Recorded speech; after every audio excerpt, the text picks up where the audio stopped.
Hi, I'm Sam. I will be your chef this evening, and welcome to a cooking show that I still don't have a name for. Let's go. Sam.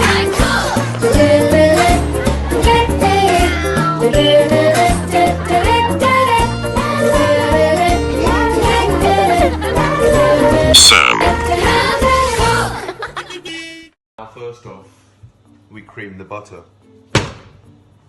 You'd want about 125 grams of the buttery goodness. So you just want to cut into it. And yeah, I think ignore that. It needs to be softened at room temperature, and if you don't do that, I'd recommend putting it in the microwave for 20 seconds. Very cool. I promise the setup has not changed. Right. As you can see, it's full of sugar, full of butter. I personally love to use a wooden spoon. It's great for beating children and beating your sugar and butter together.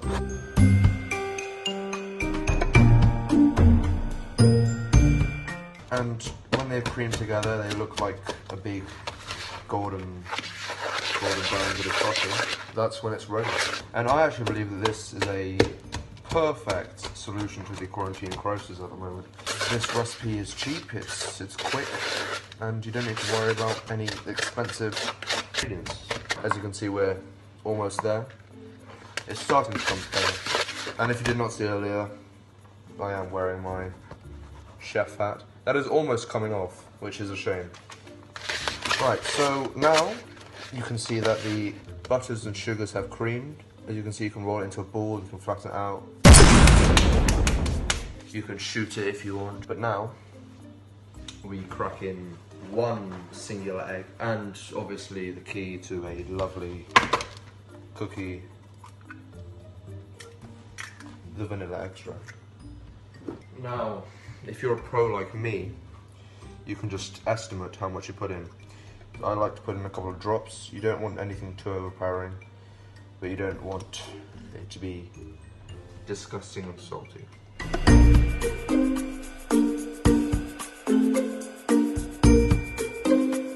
This is what it should look like at the moment. Smooth, creamy, golden brown. So now you can add the salt. I add 2 teaspoons just to make the flavour and the vanilla actually pop out, and it just tastes way better, I think, because you get the sweet and salty taste, but don't put too much salt in. In a quarantine life, or if you want to like work out or get a better shape, unlike me, you don't want too much salt. And also, I'd recommend using pre-sieved flour. It's easier, you don't need to waste time washing stuff up. So now you just weigh out 225 grams of self-raising flour. And they should be looking like this at the moment.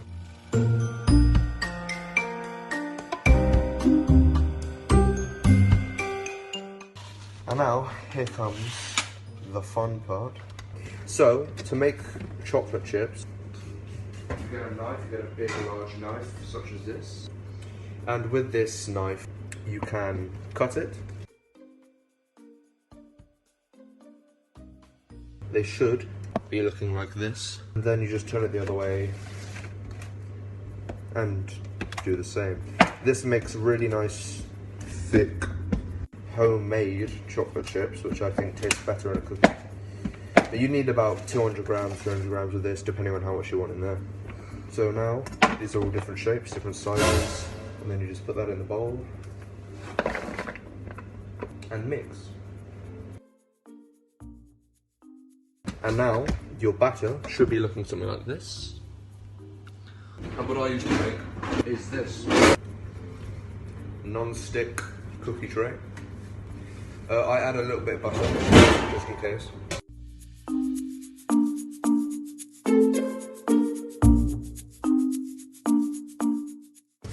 And when you can see it glow, I just get a handful, such as this, not too big, not too small.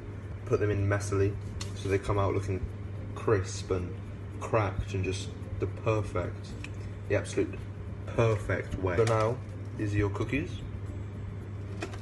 And when they're in the oven, they should flatten out They should be still, be calm, be good.